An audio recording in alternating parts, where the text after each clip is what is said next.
everybody. This is Tina Catola, and this is the series of the romantic relationships between the sun signs.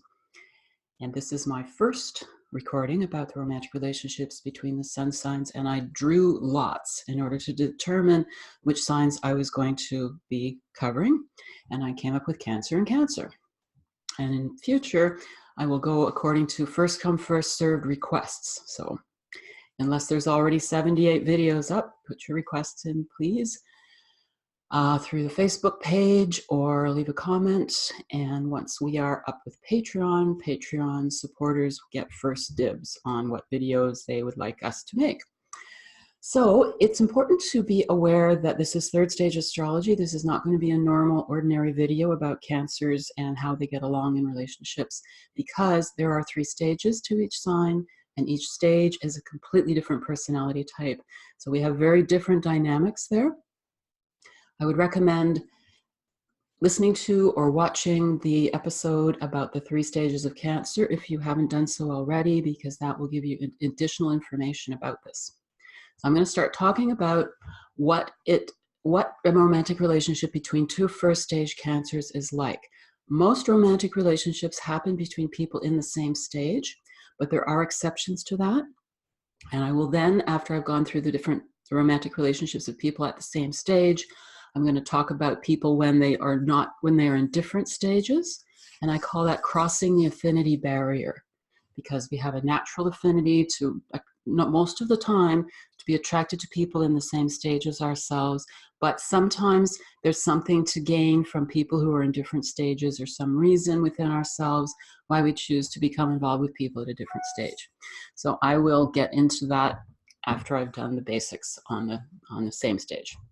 So first stage Cancers, there probably won't be too many first stage Cancers watching this because they're just kind of happy living their lives. But first stage Cancer, the entire purpose is essentially to create, raise, build a family, a happy, functional family. And 2 first stage Cancers will often do this together. It's a very, very common experience. Sometimes there's other signs or other stages of other signs that are compatible with the goals of a first stage Cancer. So not every first stage Cancerian is going to be with another first stage Cancerian. But the way to determine whether or not people are in first stage Cancer who find each other, first of all, is to look at the bigger picture of their family life. So first stage Cancerians themselves are born into happy, functional, fulfilling family life, and it's natural and easy for them to go out and create the same for themselves. I remember quite a few years ago, I was with a group of people heading to a large event, and we picked up a hitchhiker. And as we talked to him, he was a Cancer. He was 16 years old, and he was going to that event to find his future wife. He was part of a family, very, very happy family, and back through the generations, they'd all married young, and they'd all had wonderful families. And he just knew he was going to go find his wife. That's what he was going to go do. And later on, we saw him at the event with this girl who just looked like they looked physically so perfectly matched. Same height, very similar but complementary looks. They seemed to just be getting along beautifully. I never went over and talked to him to ask, what sign are you, the girl? But it was very obvious this was a first stage Cancer. He was definitely going to get his partner. Many first stage Cancerians do this. They actually know where to find their partner intuitively. There's this homing signal that goes off. I knew another one, and she and her husband actually came from 2 separate countries, but they both went to a 3rd country with the goal and the knowledge that they were going to find their mate. So this is what a lot of them do. So it's interesting, because first stage Cancer, being so focused on the children and on building a family, they bypass a lot of the negative dynamics that people experience in romantic relationships, which are just based on personal fulfillment and personal development. Not that those are wrong or bad or negative, they're just sometimes more challenging because both partners are more focused on the children. Any of the interpersonal conflicts become lessened because they're always putting them aside in order to attend to what's a higher value for them of having family. So it's quite fascinating that way. Trying to see if there's anything else with that Same-sex couples can be first-stage Cancerians, but the same rule applies. So they're unlikely to have family that is unsupportive of their sexual preference. They're going to have supportive extended family members. And, a gay male couple would either get a surrogate mother or adopt a child. And again, this child would come in, and unless they're in the later part of first-stage Cancer, they'd be they'd be able to have a very functional experience building a family. So there isn't too much more to say about that. It's a pretty positive, amazing experience. Of course, once they start to get towards the end of first-stage Cancer, it's time for them to grow beyond just being focused on family. Now, a couple who are in first-stage Cancer together and are listening to this or watching this, they can, if they're starting to experience signs that the end of first-stage Cancer is coming, together they can crossroad. Now, what crossroading means is it means going from first stage to third stage. Because in every sign, second stage is when there's a lot of subconscious patterns running the show. We're not consciously in control of our life experience. There's a lot of painful experiences for most signs in second stage. You deepen a lot, but it's messy. So when we get to the end of first stage, we all have an opportunity to go straight from first stage to third stage, which is where the real, bigger, larger, higher spiritual experience and purpose of the sign is expressed. So a couple at the end of first stage Cancer can support one another in crossroading towards third stage. So what would be some of the signs that a person is, or a couple, because if we're at similar stages of development, we're going to reach that transformation point at a pretty similar times. So a couple or an individual are getting close to the end of first stage. They're starting to feel restless about just being parents, just building family or grandparents or wherever they're at in their stage of development. That's a common experience, but they don't want to feel that way. So there's the tendency to just say, well, that's just life. I'm going to feel that way a little bit, but I'll push it aside. But sometimes there's conflicts in the relationship, because the relationship breaking apart can be a way of a family breaking apart. Sometimes one person really wants to go off and explore and discover and develop themselves and isn't wanting to attend so much to the family. One person could be attracted to someone else or have an affair, which is another way for things to break up. But it's also an expression of an urge for self-actualization, because this is the urge that has to be honored in order to make the transition from first stage into third stage. It's no longer just about nurturing others. It's about discovering oneself and discovering one's larger potentials, because a third stage Cancerian or 2 third stage Cancerians are about the larger family, the human family, the earth itself. A third stage Cancer makes an incredible environmentalist. Third stage Cancers can be politically active. They're doing something that has to do with our larger world and our larger family of humanity, or our larger family of all of life on Earth itself. In order to be taking those larger steps, you have to know who you are. You have to have a sense that your own drives and desires and ideas need to be discovered and explored and focused on. So if there's, the potential of affairs or conflicts, it's often because there's this conflict within the person that based on, should I put myself aside to nurture my family, or should I discover and explore myself and be free? And for third stage Cancer, it's important to realize you can do it all. You don't have to feel like there's an opposition between all of this. Third stage Cancers can be very family-oriented, or they can just be purpose-oriented. It doesn't really matter. But if you're in an existing family situation and you're hitting this wall, I think you're meant, if you're going to go to third stage, you're going to bring your family with you, basically. Another thing that can be happening that's an indication that a couple is at the end of first stage is if there's external threats to the family. And this could mean being in an environment where there's political upheaval and violence. It can mean that there's possibly extended relatives who are creating massive problems. And again, another element of third stage Cancer is that they're miracle workers, because they know how to be in contact with a higher level of spiritual understanding and to surrender to it while focusing on what really matters in life. Because the purpose of Cancer is to nurture what is most precious in life And in order to do that on a larger scale, or to do that most effectively, it's done in partnership with spirit.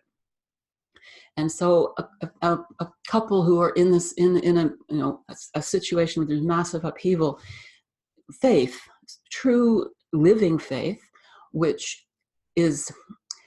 allows an individual or a couple to be in contact with that higher form of consciousness and that higher state of consciousness, which is within us and around us at all times, and is the source of miracles. Miracles are a natural human inheritance.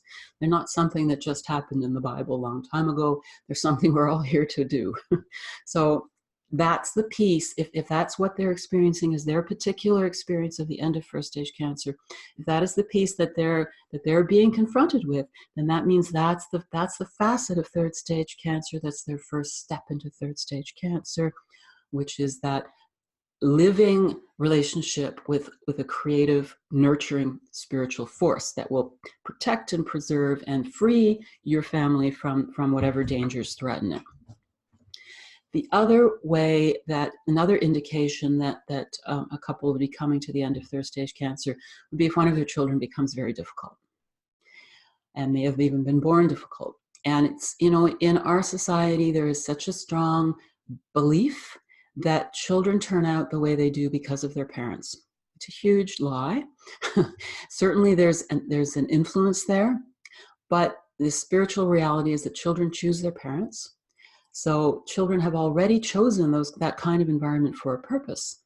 And if they're wanting to work out a negative pattern, wanting to express that, experience that, they might choose parents that would cultivate that for them, but that is still their responsibility. And as well, we have this bias in our society that souls come in their little blank slates, and it's all up to the parents to make sure they turn out properly, to fill in that blank slate and make it become what it's supposed to become. And they're not blank slates. We are eternal, immortal souls. We have a long history before we're even born into this current lifetime. And the things we bring in are sometimes they can't be changed. They shouldn't be changed in most cases. And sometimes it's going to take time to work through certain issues. Souls all experience phases where they go through 3 or 4 lifetimes worth of real crap. And at the end of it, there's the reason for that experience. It becomes known, and it's all been for a certain specific goal or a certain specific purpose. But in the short run, certain people can make a big mess. So, I did work with a couple who were both cancers, first, second stage, and they did have a child who just tore the whole family apart. And they were so confused and wondering, what did we do wrong? And what could we have done differently? And the reality is sometimes there isn't anything you could have done differently. And it really does create this question of, well, what is the real meaning of life and what are the causes? Because again, first stage Cancerians, their whole goal is nurturing family and giving to them and making sure they turn out beautifully. So they're going to be a lot more prone to this cultural bias, that it's all their responsibility. And it's very important. All Cancerians, when family breaks apart at the end of first stage, or threatens to break apart at the end of first stage, if they crossroad, they can avoid that, but otherwise it will break apart one way or another. It's really important for them to ultimately, either in that, as that stress is occurring, or once they finally are able to heal themselves after they've gone through second stage and are going into third stage, to release themselves of any sense of overemphasized responsibility for what happened. Because all parents will feel responsible when something bad or painful happens to their child. It's just a natural reaction outside of cultural conditioning. And it's really important for them to question, just like my clients did, well, why did this happen? What's really going on? And yes, we have these feelings, but there's a part of the intuition that says, yeah, but wait a minute, I just don't know if I'm completely 100% responsible for what happened here, which is the truth. It's not the way, it's usually not the way it was. Now, sometimes we took actions that people responded to with pain. So sometimes we do have to forgive ourselves for the things that we have done or the things that have happened. But primarily, it's never 100% the Cancerian's fault or responsibility. So that third opportunity to crossroad is an opportunity to understand well, what are our real responsibilities in life? How, on a spiritual level, does our growth and evolution as human beings in this world really operate? We're not so responsible for everything around us. And of course, we are responsible, on another level, we are responsible for everything around us in the sense that certainly we want to express ourselves with the highest level of integrity and love in every situation. And at the same time, everybody else has their own responsibility to maintain their state of consciousness and take responsibility for their own emotional reactions in life. Because many people can go through the same kind of experience and they're all going to react to it differently. So the more we are consciously aware of being our creative source in our own lives, and the more we take responsibility for our own emotional reactions and not take them out on others, the more we're going to go through this in a clean way. And some people are not so traumatized by horrible things because they have this deeper sense of understanding. They have contact with the eternal. And this is the goal for all of us.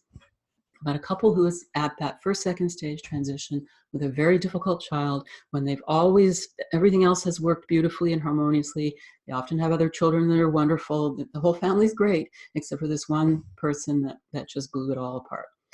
And when there is a spiritual understanding of all of this and a sense of love and understanding, it's kind of that, that prayer, the serenity prayer to, give me this. I don't remember how it goes right now, but it's specifically, but it's about having the strength and the wisdom to accept the things you can't change.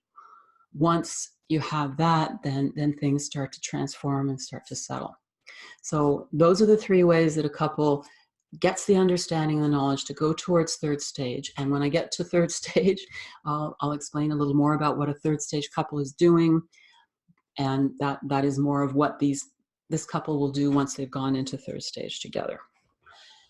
Now, couples in second stage Cancer. Second stage Cancer happens when the family has blown apart in some way. And if you're still in the lifetime where it happened, you're in the beginning of second stage. But you can also be born into second stage and not consciously remember this big trauma of losing the family. But there are characteristics, whether it's a person born into second stage or a person who moved into second stage in this lifetime, they all have certain characteristics in common. One is a sense of guilt, strong sense of guilt, a fear of something bad happening to the people you love, family members.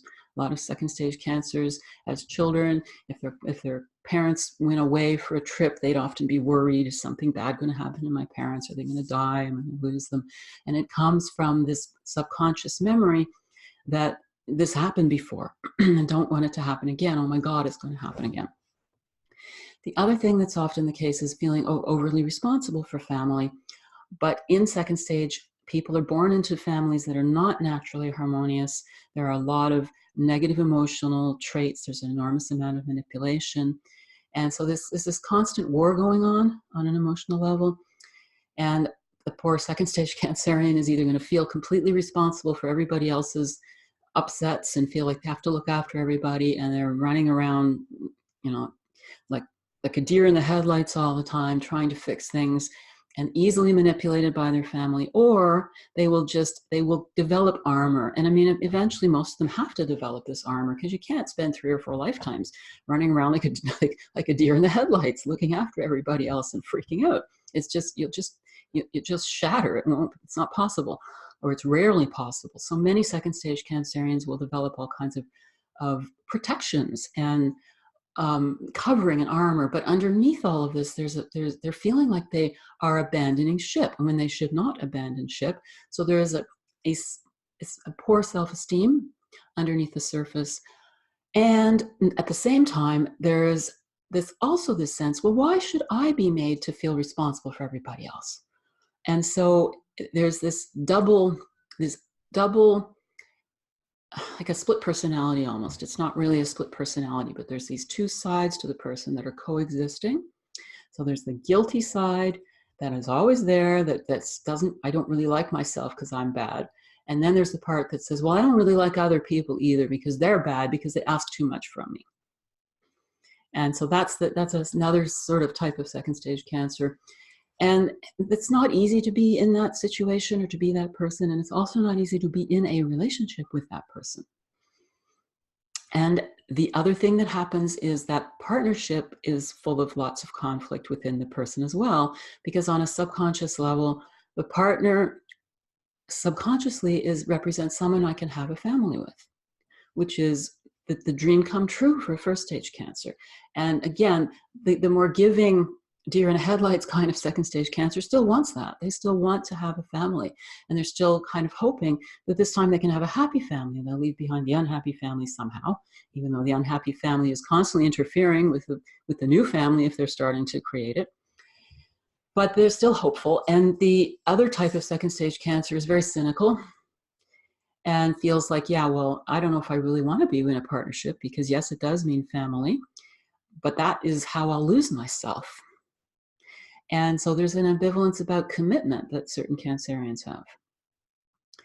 And some of them also, there is a double archetype for what relationship means, especially as a second stage Cancer moves more towards second, third stage, because on a subconscious level, again, a partner means one of two things to a second or second, third stage Cancerian. Number one, someone I can create a family with. Number two, someone I can learn about myself with and self-actualize through. And there's many times this split archetype. Even at the end of first stage Cancer, the Cancerian who has an affair, who breaks the family up to get involved with someone else, they're actually moving towards that second archetype of partnership. This is the person I can travel the world with.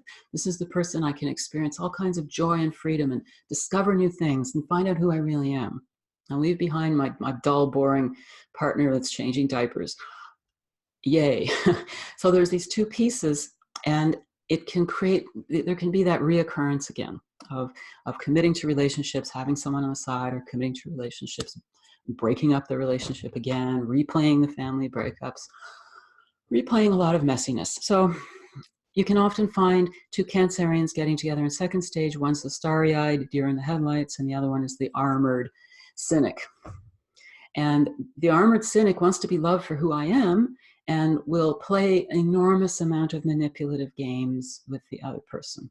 And the other Cancerian is continually trying to please, still trying to put out fires, just like they've always done. And they can go on like that for many, many years, because the starry-eyed type will keep hoping that it will work out. And actually, the cynic will too. But anytime their starry-eyed person starts to feel like, not for all of them, for many of them, whenever that starry-eyed person starts to feel like a ball and chain, they may step out. This person may cheat a lot.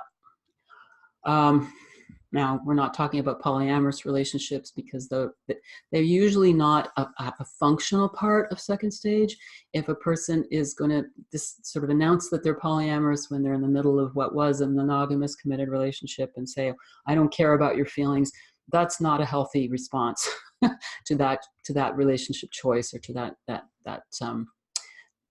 form of expression. You can get healthy polyamorous relationships in second, third stage, and third stage. You can have healthy monogamous relationships in those stages too.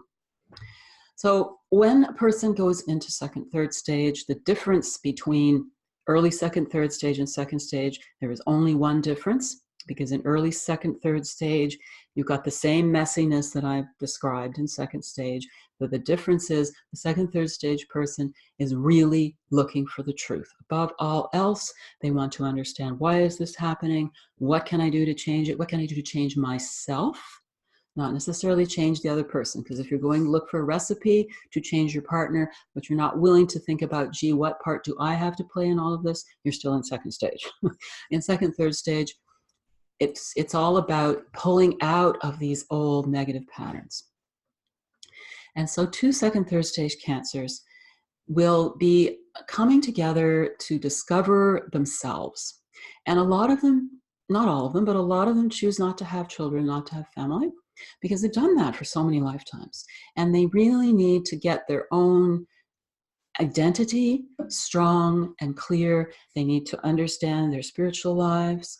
They need to, usually there's a certain challenges around developing spirituality in second, third stage Cancer, because second stage Cancers have often experienced a lot of negative invasions, things that hurt their family, and spirituality is something that initially can feel like it sort of invades us, and there's a real resistance to that. So second, third stage Cancers often need an emotionally based or earth-based kind of spiritual path. Again, not all of them, but many of them, because that can come from within and is more in alignment with who they are, and they're able to open themselves up and experience it correctly that way.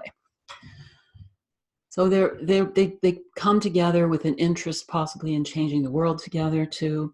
That's moving towards that third stage Cancer. So to develop themselves and to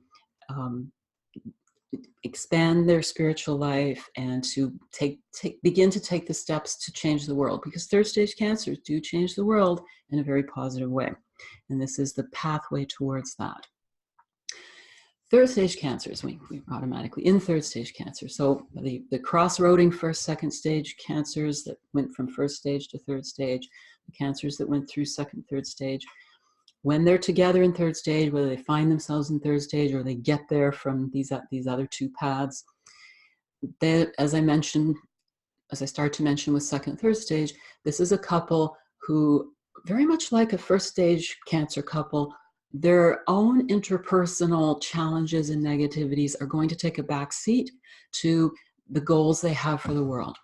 So this is a couple that works together on some specific project or projects that have to do with the welfare of the world, the welfare of the earth, the welfare of humanity, whether it's humanitarian on some level or environmental, or they have strong political values, which can, of course, cover those bases in their own way.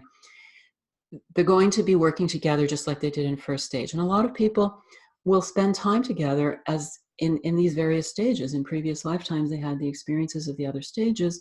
And by third stage, they really finally got it all together. And so there's a tremendous joy and a tremendous fulfillment for a couple, because they both know how long it's been to get to this point. Even if they start out as young teenagers together, they still have that feeling of this took us so long to get here. And there's a tremendous amount of gratitude for what we're able to express and experience here. They can be very deep mystics together. That's another element of third stage Cancer. So we have some happy finally riding off into the sunset and making a big difference for other people in third stage Cancer together. Now we have crossing the affinity barrier. Third stage Cancers and first stage Cancers can get together in relationships. And in this case, we have the third stage Cancerian who is out doing big things and changing the world and still wants a family. And they will draw a first stage Cancer to them who loves them dearly and thinks, wow, you're doing this beautiful stuff in the world and we're having a great family. That's the thing that really matters. So you really would have the one Cancerian is the more hands-on parent, and the other Cancerian is out in the world more. And again, this can be a same-sex relationship, or it can be any gender combination. You don't necessarily have a little wifey at home with the kids. You could have the little house husband at home with the kids. But it would not be an imbalance in any way, because each soul is fulfilling their particular purpose for where they're at right now for themselves. So we have one just more internally behind the four walls with the family, and the other one out there in the world. And that can work out quite nicely. The other thing that can happen is at the end of first stage Cancer, a crossroading Cancer, or a Cancer starting to move into second stage, can attract a third stage Cancer as well. And that in that case, we have a gatekeeper. And a gatekeeper is the term I use for when somebody fulfills the role of showing a person at first, second stage what the possibility is, so that they don't have to go down through second stage and go through all the long-term, several lifetimes worth of mess. So a third stage Cancer makes an excellent gatekeeper for a first, second stage Cancer. So the first, second stage Cancer, there's all this upheaval. They don't understand. They may have had their partner run off on them and their family blow apart. I had this beautiful, wonderful family, and my partner just disappeared, and it's destroying my children, and it's destroying me.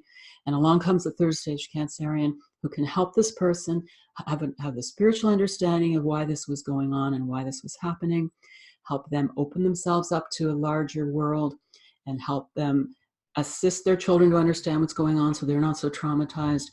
You essentially have the third stage Cancer rescuing the first, second stage Cancerian. Now, occasionally, the first, second stage Cancerian will still stay in their own negative emotional reactions, and the two will separate. Because a third stage Cancer isn't really going to spend much time with a second stage Cancer. The third stage Cancer won't grieve it very much because they have a bigger reality.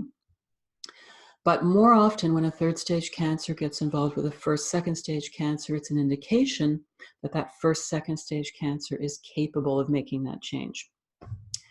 A second, third stage Cancer can also get involved with a first, second stage Cancer and be their gatekeeper. Now, the likelihood of success is generally directly related to how far ahead in second, third stage the second, third stage Cancer is.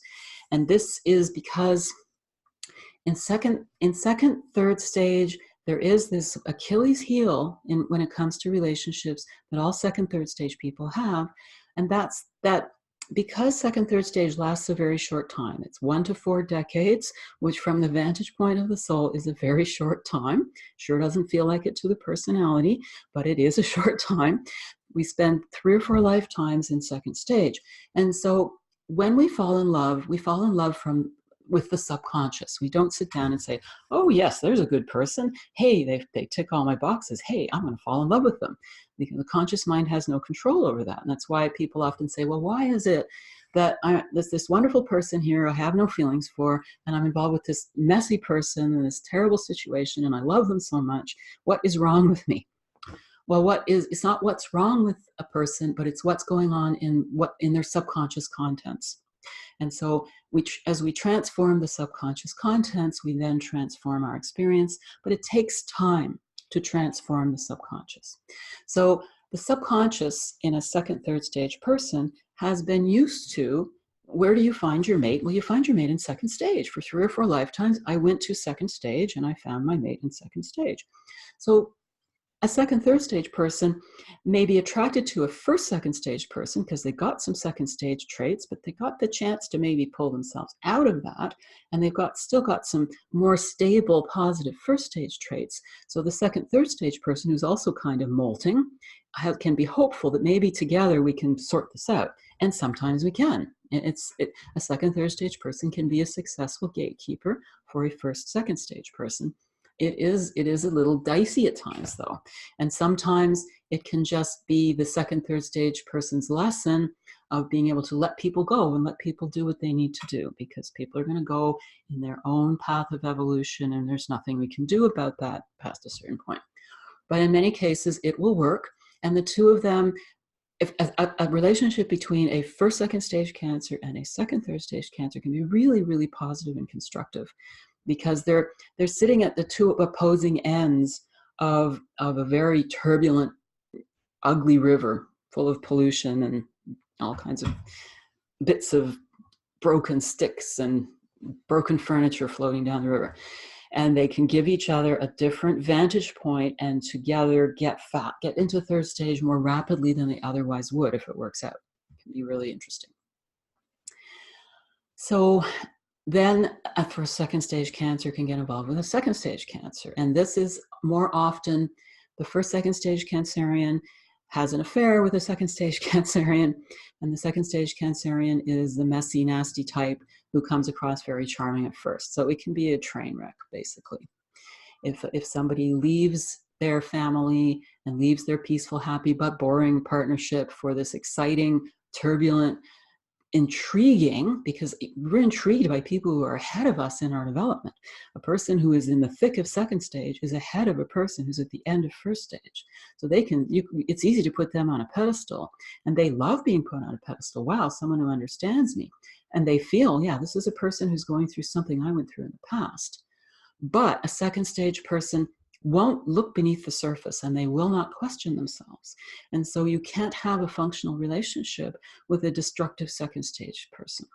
So that will be the messy experience that the person will probably find out too late. I really shouldn't have left my partner for this person because it turned out pretty horrible.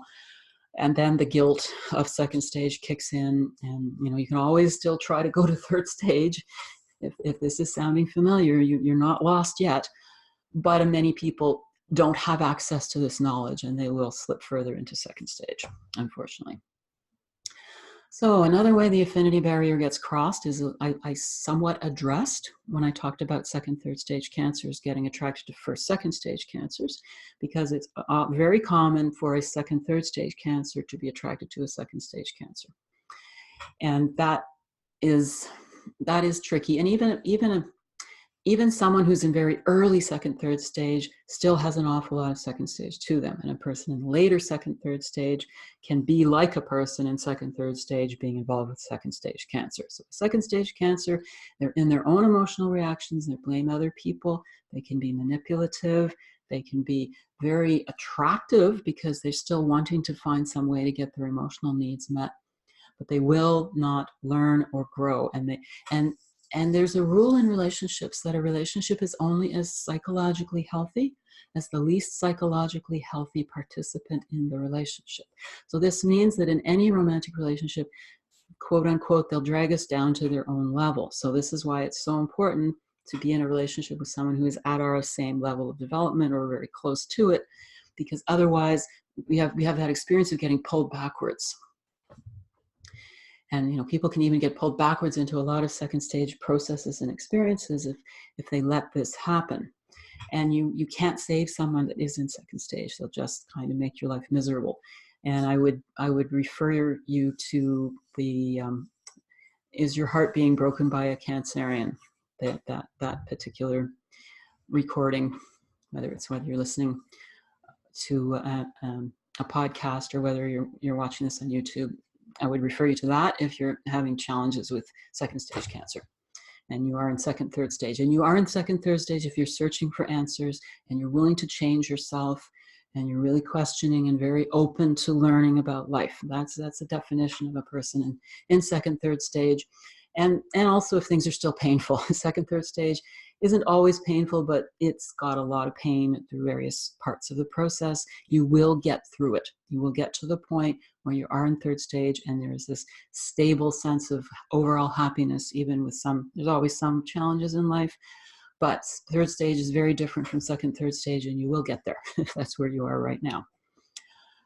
So I think that covers all of the combinations and all of the stages. If you're in that second, third stage cancer with a second stage cancer, go find yourself a second, third stage person of any sign because you don't want to bang your head against a wall. And I guess I will talk to you next time.